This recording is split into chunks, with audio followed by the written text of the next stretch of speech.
Alright guys, welcome to the Monday Direction video. We just have some notes to go through today, and then there'll be some other kind of materials posted on Google Classroom for you to look at. We'll have an ed puzzle on there, and then we'll also have a little reading for you on Jay's Treaty. So, so look out for that and look at those and read those and view those, and you'll be good to go. But alright, today is Washington, the Early Republic, kind of piggybacking off our reading from Thursday.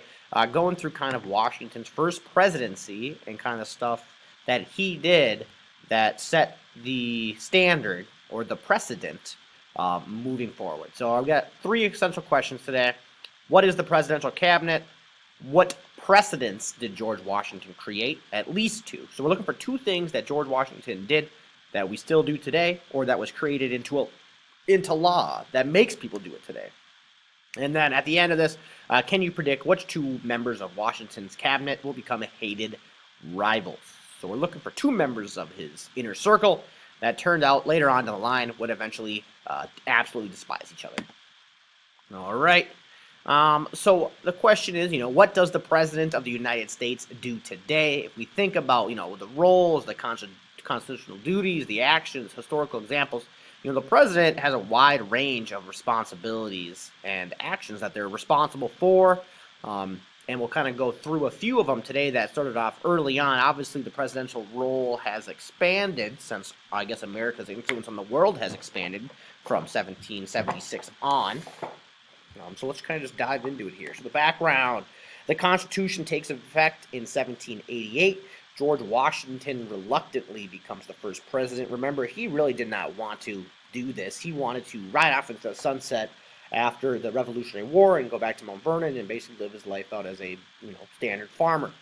But instead, he is kind of begged to become the first president. It's one of the reasons why the Anti-Federalists eventually caved and ratify the Constitution, is because it was the basis that George Washington would become the first president. So once he takes over, he basically had to invent the presidency while in office. And this is a key period in America's development because this is the first time we're doing a lot of this stuff. So, and normally what happens is the first time, whatever happens the first time becomes the second time, the third time. It just kind of, the tradition kind of continues on. So Washington had a very important job. Basically, whatever he did as president, that's what future presidents would be doing because he would set the standard. All right, yep, the Bill of Rights, we talked about that already. That's one of the reasons why the fair to sign. All right, so the political precedences. So here's a couple precedences that you could write down. There's no political parties at this point. So there's no Republicans, there's no Democrats, there's no nothing. Everyone's just one thing. And most dislike the idea, most dislike the very idea. I'm going to change that. Most dislike the idea. There we go. I don't know what happened there. So no political parties at this point. What he does is he creates the first cabinet, or the cabinet is just his group of advisors. So that's the first precedent that he does, okay, is that he sets up his group of people surrounding him. And two of the most famous people in our country that come out of this is Thomas Jefferson, is going to become the Secretary of State, and Alexander Hamilton is going to become the Secretary of Treasury. So setting up the cabinet is definitely one of his major precedents. And it's nice enough that he has two of the most ingenious men at the time on his side. All right. Continuing on, he oversaw the construction of the District of Columbia. Basically, there was a little bit of a deal that had been made between the Federalists and the Anti-Federalists. The Federalists let something, or the Anti-Federalists let some things slide through that they did not agree with. And in return, they made the capital closer to Virginia, which is where a lot of the the South, Virginia's the South, Anti-Federalists normally live in the South. So they thought they would have more political control over the president and Congress if their location was similar. So instead of having the capital be in Philadelphia or in New York, which is more north, they settled on having it in Virginia or close to Virginia, which is more south, in order to appease the Anti-Federalists, and the Anti-Federalists let some things kind of slide that they did not agree with. So kind of a compromise there. So we get District of Columbia. One of the precedents he sets is what they call him. So if you see the president today, everyone calls him Mr. President. And this was different for the time Here were some other names that were thrown around that he did not like. Your Highness, Protector of their Liberties, Electoral Highness, Your Excellency, or Your Majesty. They did not. George Washington did not agree with this. The people of the country obviously didn't know what to call him. So Mr. President is what he went by, and that's what every single president since has been called to. Most important precedent that he set was stepping down after 2 terms. It made peaceful power or peaceful transition of power the norm. So instead of fighting for the presidency, you just willingly give up your power. That was an important precedent set. This 2-term thing was kind of more of on your honor. Some presidents did not do the 2-term thing, like FDR during World War II. I think he did like 3 or 4 terms in office. But eventually, we created this 22nd Amendment, which made it a law that you had to step down after 2 presidencies. So some big ones there. What we call the president, and obviously how many terms a president can run for are 2 major precedents. Another thing that comes up during George Washington's presidency is called the Whiskey Rebellion. After fighting in the Revolutionary War, America had a lot of national debt, and to help pay for that, normally you have to tax your people. So they decided to tax alcohol or whiskey. And so this obviously angered a lot of small farmers who realized that the best way to make money is to not turn your grain into food, but to distill it and turn it into whiskey. So when this tax got imposed, obviously they were hit financially hard, and this upset them. And it upset them so much that eventually they were going to rebel. Very similar to Shays' Rebellion, right, with farmers. It worked under the Articles of Confederation because the national government really couldn't do anything. But now, under the Constitution, it's kind of like the Constitution's first, real challenge. It is a mirrored issue that happened under the Articles of Confederation, which showcased the weaknesses of the Articles with the Shays' Rebellion and how the farmers were able to rebel successfully. Now, under the Constitution, the federal government has more power to do things. So when the farmers rebel again, Washington actually leads the militias into battle and is able to suppress the farmers. So it showcases the strength in the Constitution, how things have changed, and now we are able to stop these things from happening. So it showed the strength of the national government for the first time.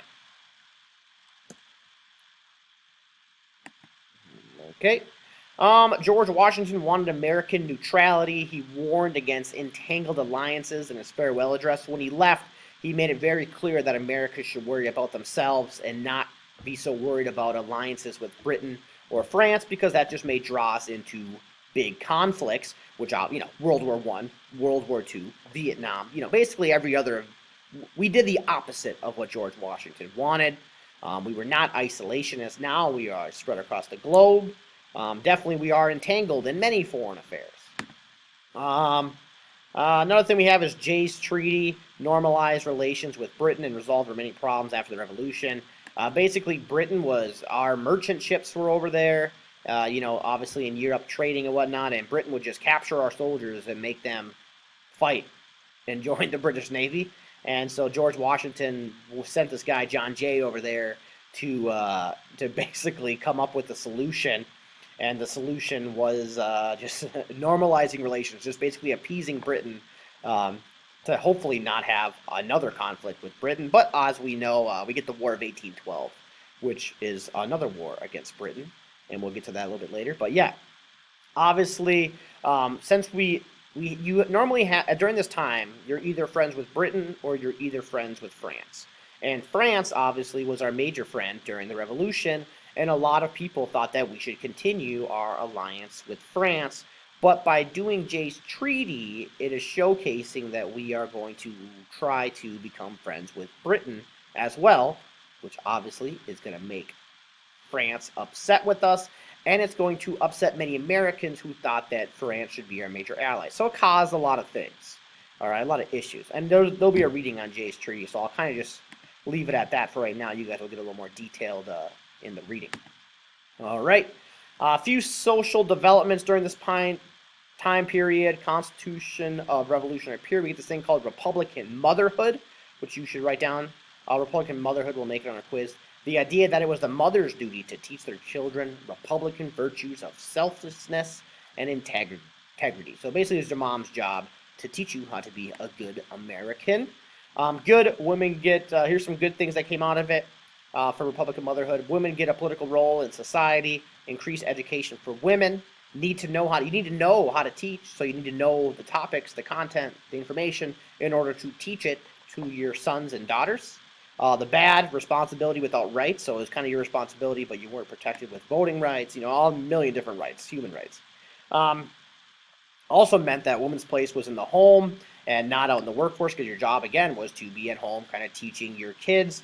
And this would go until women's suffrage in about 1920, so after World War I. Okay, the Roaring Twenties is where this kind of notion would change. Economically speaking, maybe the most important decision Washington made was having the Federalists, Hamilton, and also Anti-Federalist Jefferson be on his cabinet, because they're on opposite sides of the spectrum, so you're going to get both opposing views all the time.